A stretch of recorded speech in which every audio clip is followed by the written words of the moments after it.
ನಮಸ್ಕಾರ, ನೀವು ನೋಡ್ತಾ ಇದ್ದೀರಾ ಶ್ರೀ ಮಾರಿಕಾಂಬಾ ಡಿಜಿಟಲ್ ಟಿವಿ. ನಾನು ಸೃಷ್ಟಿ ನಾಯ್ಕ್.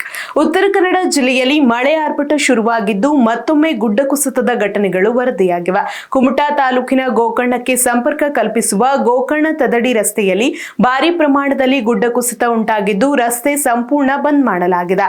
ಇದರ ಜೊತೆಗೆ ರಾಷ್ಟ್ರೀಯ ಹೆದ್ದಾರಿ 66ರ ಮಾದನಗೇರಿ ಸಮೀಪದ ಬಳಲೆಘಟ್ಟದಲ್ಲಿಯೂ ಗುಡ್ಡ ಕುಸಿತ ಸಂಭವಿಸಿದ್ದು ಹೆದ್ದಾರಿಯಲ್ಲಿ ವಾಹನ ಸಂಚಾರಕ್ಕೆ ಅಡಚಣೆ ಉಂಟಾಗಿದೆ.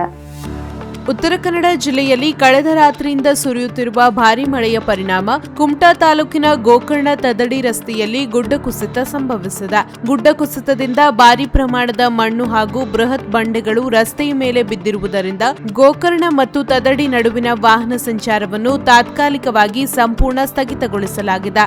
ಇದರ ಜೊತೆಗೆ ಮಾದನಗೇರಿ ಸಮೀಪದ ರಾಷ್ಟ್ರೀಯ ಹೆದ್ದಾರಿ 66ರ ಬಳಲೆಘಟ್ಟದಲ್ಲಿಯೂ ಗುಡ್ಡ ಕುಸಿತ ಉಂಟಾಗಿದೆ. ಈ ಹಿನ್ನೆಲೆ ಹೆದ್ದಾರಿಯಲ್ಲಿ ಸದ್ಯ ಏಕಮುಖ ಸಂಚಾರಕ್ಕೆ ಅವಕಾಶ ಕಲ್ಪಿಸಲಾಗಿದ್ದು ವಾಹನಗಳ ಸಂಚಾರವನ್ನು ಪೊಲೀಸರು ನಿಯಂತ್ರಿಸುತ್ತಿದ್ದಾರೆ. ಘಟನೆಯ ಮಾಹಿತಿ ತಿಳಿಯುತ್ತಿದ್ದಂತೆಯೇ ಕಂದಾಯ ಇಲಾಖೆ ಅಧಿಕಾರಿಗಳು ಹಾಗೂ ಸಂಬಂಧಪಟ್ಟ ಸಿಬ್ಬಂದಿ ಸ್ಥಳಕ್ಕೆ ಭೇಟಿ ನೀಡಿ ಪರಿಸ್ಥಿತಿಯನ್ನು ಪರಿಶೀಲಿಸಿದ್ದಾರೆ.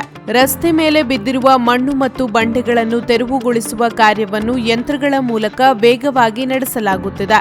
ಉತ್ತರ ಕನ್ನಡ ಜಿಲ್ಲೆಯಲ್ಲಿ ಮಳೆಯ ಅಬ್ಬರ ಮುಂದುವರೆದಿರುವುದರಿಂದ ಗುಡ್ಡ ಕುಸಿತದ ಅಪಾಯ ಹೆಚ್ಚಾಗಿದೆ. ಆದ್ದರಿಂದ ಗುಡ್ಡ ಪ್ರದೇಶಗಳ ಸಮೀಪ ವಾಸಿಸುವವರು ಹಾಗೂ ಈ ಮಾರ್ಗದಲ್ಲಿ ಸಂಚರಿಸುವ ಪ್ರಯಾಣಿಕರು ಅಗತ್ಯ ಮುನ್ನೆಚ್ಚರಿಕೆ ವಹಿಸುವಂತೆ ಅಧಿಕಾರಿಗಳು ಮನವಿ ಮಾಡಿದ್ದಾರೆ. ರಸ್ತೆ ಸಂಪೂರ್ಣ ಸುರಕ್ಷಿತವಾಗಿದೆ ಎಂದು ಅಧಿಕಾರಿಗಳು ಖಚಿತಪಡಿಸಿದ ಬಳಿಕವೇ ವಾಹನ ಸಂಚಾರಕ್ಕೆ ಅವಕಾಶ ನೀಡಲಾಗುವುದು ಎಂದು ತಿಳಿಸಿದ್ದಾರೆ.